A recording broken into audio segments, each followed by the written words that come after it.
चैंटी एक नाली नहीं पार कर पाएगी, चैंटी एक नदी नहीं पार कर पाएगी।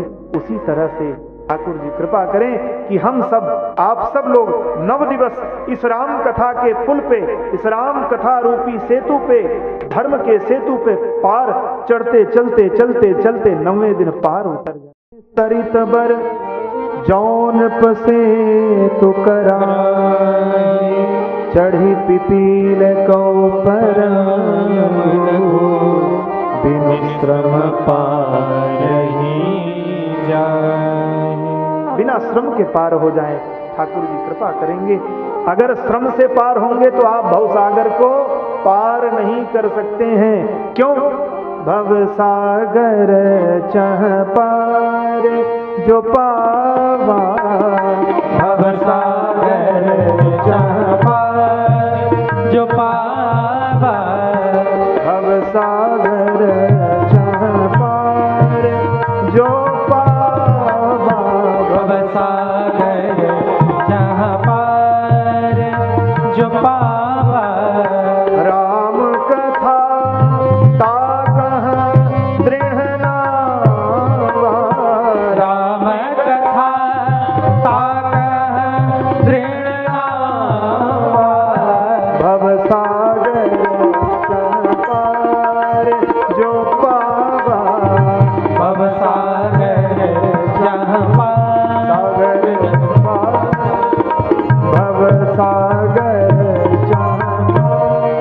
भवसागर से पार जाना है तो क्या होगा? बोले राम कथा ताकह दृढ़ नावा।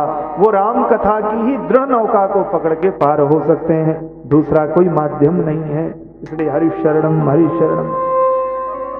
फिर व्यास आदि की वंदना की है और सबकी वंदना करते हुए गोस्वामी जी कहते हैं, बंदौ मुनिपद कंज रामायण जहि निर्मयो, सखर सुकोमल मंजु दोष रहित दूषण सहित, बंदौ चार्यु वेद भव बारिद बोहित सरसी, जिन्ह नहीं सपने हूँ खेद, बरनत रघुबर विशद जसु, बरनत रघुबर विशद जसु।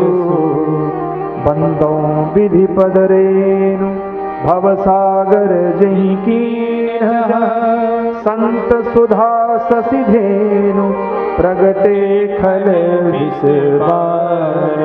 सबकी वंदना की है और फिर कहते हैं, पुनि बंदौ सादर सुर सरिता, जुगल पुनीत मनोहर चरिता, मंजन पान पाप हरेका, कहत सुनत हर हरे विवेका, गुरु पितु मातु महेश भवानी, प्रणवहु दीन बंधु दिन दानी, गुरु पितु मातु महेश भवानी, प्रणवहु दीन बंधु दिन दानी, सेवक स्वाम सखा सिय पीके, हित निरुपाय सब विधि तुलसी के, कलि बिलो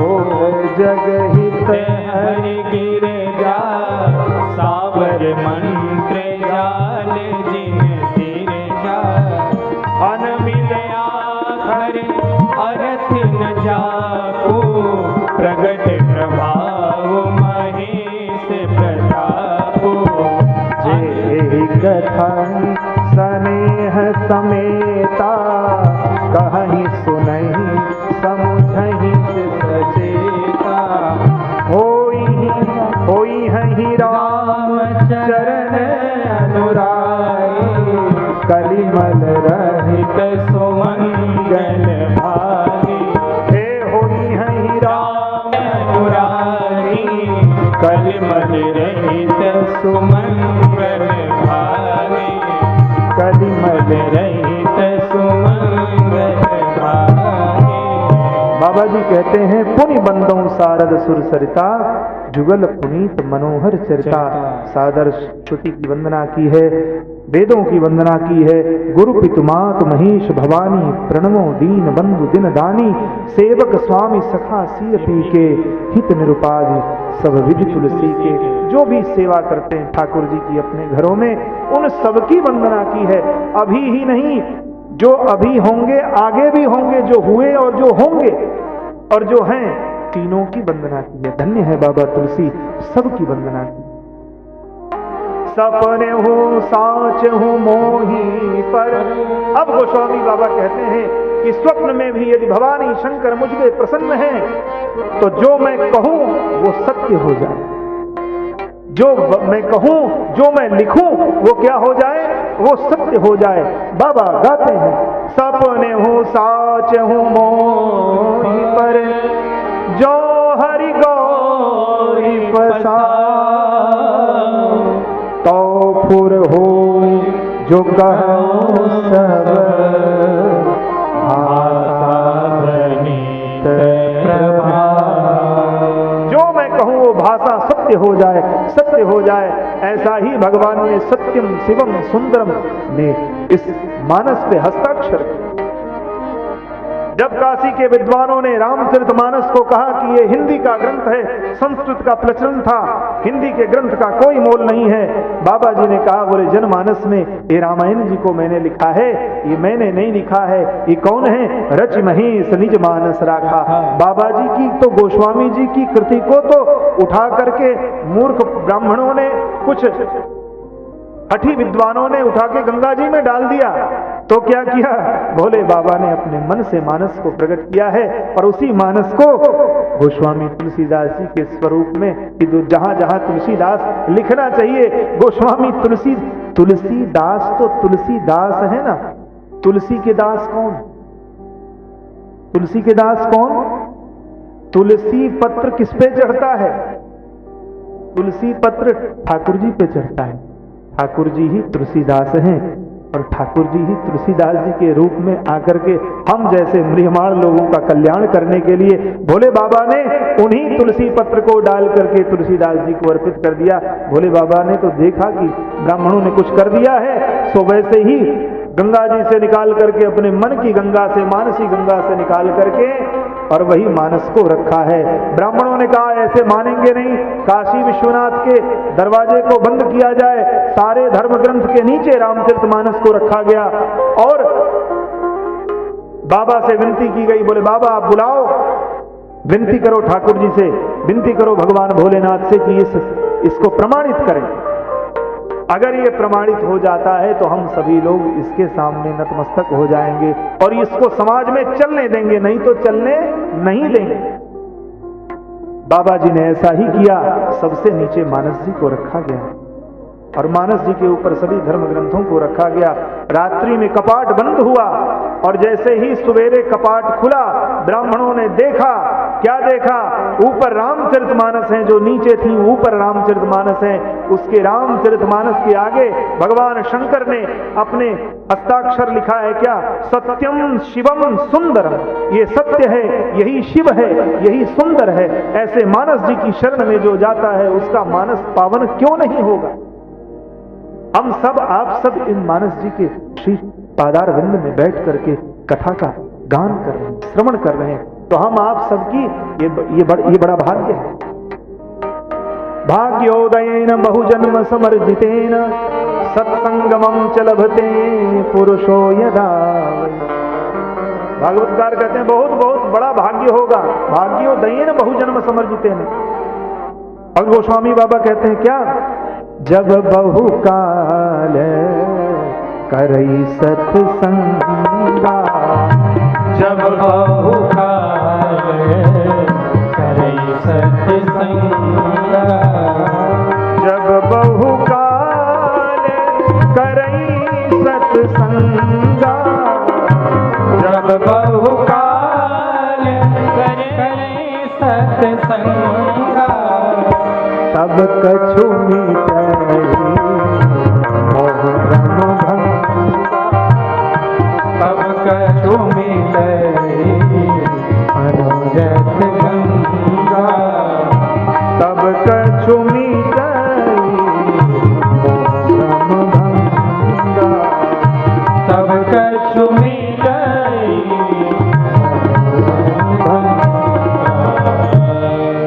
बहुत काल कोई तप करेगा, जब बहुत काल तक सत्संग करेगा। काकभूषुंडी जी कहते हैं जब कोई बहुत काल तक, एक काल नहीं अनंत अनंत जन्म, जब जन्म जन्मांतर के कोटि कल्पांतर के पुण्य पुंज उदित होते हैं, तब जाके रामचरितमानस सुनने और गाने का अवसर मिलता।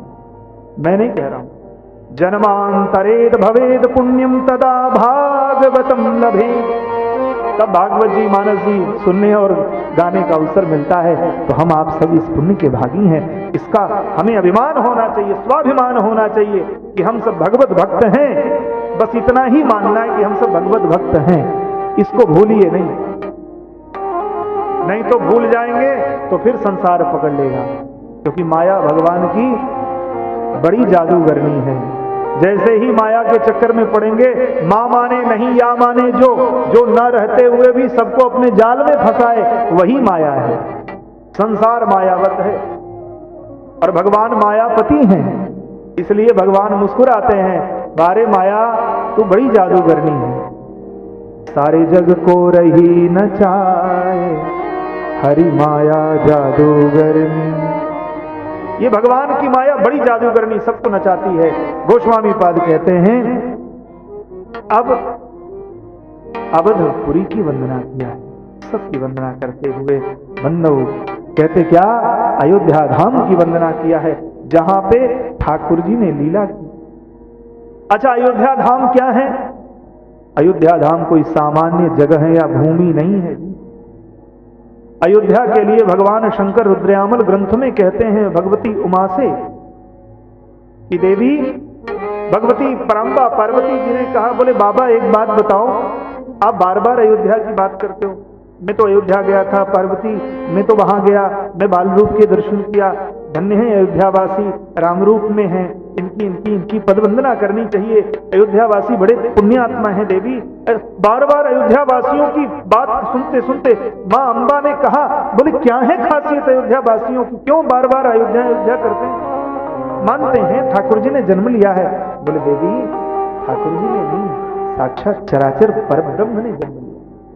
सोचिए, जिस गांव में एक राष्ट्रपति हो जाए, जिस गांव का कोई एक राष्ट्रपति हो जाए, तो गांव वाले कहते हैं, बोले हमारे गांव के, बोले राष्ट्रपति के गांव के भैया, माननीय महामहिम के गांव के हैं, प्रधानमंत्री जी के गांव के हैं, पूरा सूरत बदल जाता है, व्यक्ति की दृष्टि चेंज हो जाती है। जो अखिल भुवन नायक त्रिभुवन पति, जो त्रिलोकपति हैं, उनके घर का जो बच्चा भी होगा वो क्यों नहीं पुण्यात्मा होगा, ऐसा ठाकुर जी स्वयं कहते हैं। ये मैं नहीं कह रहा, भगवान शंकर ने कहा, बोले देवी सुनो, श्रृणयाम सावधानतया सुनो। रुद्रयामल ग्रंथ में भगवान पार्वती जी को कहते हैं भगवान शिव कि अयोध्या क्या है और अयोध्यावासी क्या है और माता सरयू क्या है, कि अयोध्या च परब्रह्म, अयोध्या साक्षात परब्रह्म है, अयोध्या च परब्रह्म सगुण सरयू कुमार और तन्निवासी जगन्नाथ सत्यम सत्यम वदाम।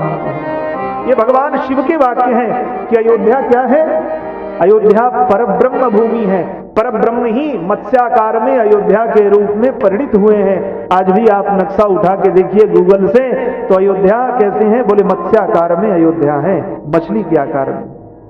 हमारा तो सौभाग्य रहा, हम लोग तो श्री अवध से ही हैं। और भगवान ब्रह्मा ने 1000 वर्ष तक तपस्या करके श्री आदि नारायण से रामार्चन पूजन करने के उपरांत मांगा, तो परिणाम स्वरूप भगवान ने, ठाकुर जी ने श्री अवध को ही प्रकट किया है। बोले ये मैं ही तुम्हें दे रहा हूं और आगे वशिष्ठ जी इसको तुमसे तप करके प्राप्त करेंगे और इसी भूमि पे मैं अवतार लूंगा। ये अयोध्या है, अयोध्या का कभी भी नाश नहीं होता है। धरती की प्रथम राजधानी अयोध्या है। हम सब आप लोग मानव हैं ना, हम लोग मनुष्य कहे जाते हैं ना, और मानव की धरती क्या है, क्यों मानव कहे जाते हैं, क्योंकि हम लोग मनु की संतान है। महाराज मनु की संतान है, प्रथम पुरुष मनु और उनकी पत्नी शत्रुपा की संतान है। ब्रह्मा जी के दाहिने भाग से मनु और वाम भाग से शत्रुपा प्रकट हुई, उन्हीं से सृष्टि हुई है। स्वयंभू मनु और सतरूपा जिनते भई नर सृष्टि अनूपा। जितने भी मनुष्य हैं उन्हीं की संतान है। अच्छा, और मनु जी की राजधानी क्या है? मनु सतरूपा की राजधानी क्या है? बोले जाके देखिए। मनुस्मृति में कहते हैं क्या?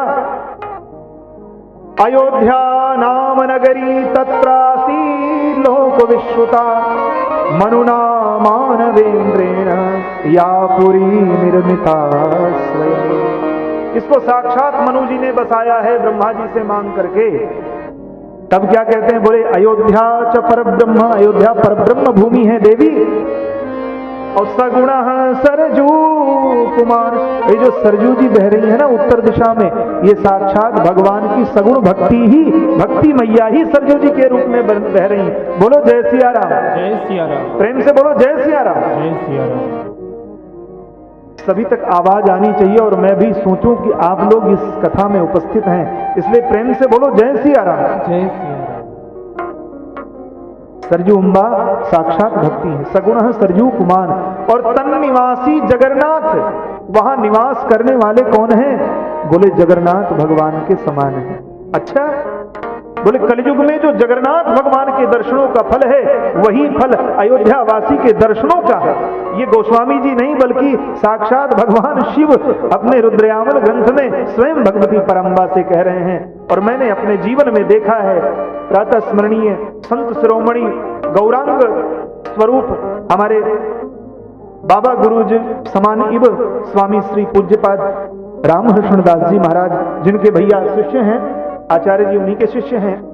इन्होंने साक्षात किशोरी जी का दर्शन किया था।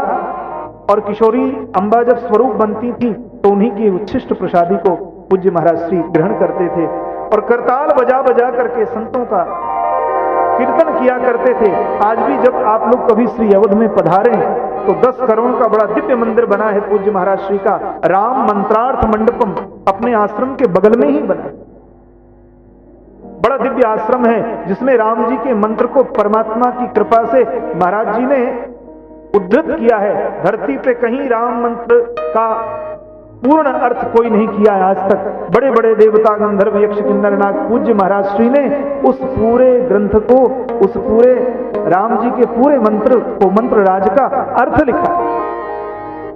ऐसे पूज्य महाराज श्री के पाद पद्मों में बार बार प्रणाम कर बोले रामकृष्ण दास जी महाराज की जय हो। अब तो इस धरती पे नहीं है। पूज्य महाराज श्री के यहाँ भंडारा था।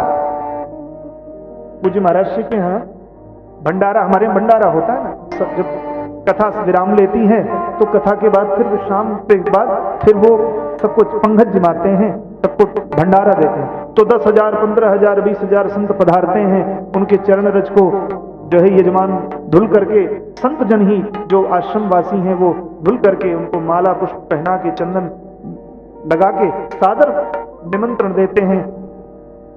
तो हम लोग भी प्रसाद पाने गए। ये प्रत्यक्ष घटना मैंने देखी। मैं प्रसाद, हम लोग भी गए, सब लोग प्रसाद पाने। तो अयोध्या वासियों की अलग पंगत बैठी थी। प्रथम पंक्ति में सब अयोध्या वासी थे जो पाए होंगे। आप लोग तो पाए होंगे, आप लोग तो गए थे। तो ये लोग भी बगल में ही हैं, तो ये लोग भी गए थे, मुझे पता है। आप तो गए थे, मैं आपका नहीं जानता, आप तो गए थे। तो सब लोग पाने गए। महाराज श्री निकले व्हील चेयर पे, चूंकि चल नहीं पा रहे थे। गौरांग महाप्रभु थे, दोनों आजान बाहु थे, दोनों हाथ उनके घुटने के नीचे थे। किशोरी जी के नित्य चिंतन में साक्षात भगवत स्वरूप थे। गुरु जी ने कहा, जब सब लोग प्रसाद पा ली, अयोध्यावासी, पत्तल में थोड़ा सा बचा था एक प्रसादी। गुरु जी ने कहा अपने शिष्यों से, बोले भैया सीताराम, अयोध्या वासियों ने प्रसाद पा लिया है। अयोध्या वासियों के उच्छिष्ट प्रसादी को ग्रहण करने का अवसर आया है।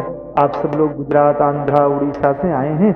आप सभी लोग अगर तत्काल अलभ्य लाभ लेना चाहते हैं तो इसी पे बैठ जाइए। हम लोग प्रसाद पा ही रहे थे कि उसी पत्तल में वो सारे शिष्य महाराज श्री के बैठ गए और सब उसी में पाने लगे। मैं देख करके मैंने तो महाराज श्री से प्रश्न किया, बोले लाला ये भगवत कृपा है, ये धाम वासियों की महिमा है, धन्य है अवधवासी।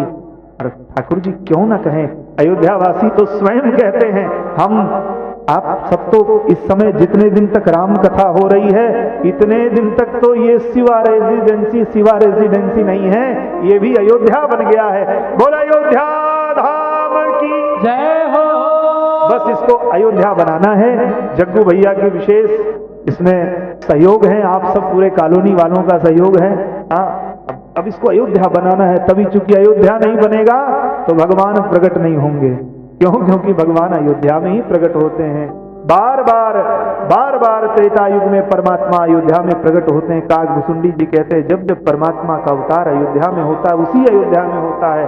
उस ब्रह्म की उपासना करने, उस ब्रह्म की बाल लीला का दर्शन करने हम नीलांचल पर्वत से जाते हैं वहां पे और कुछ वर्षों तक भगवान की सेवा करते हैं। तब काग रे काग तेरो बड़ भाग,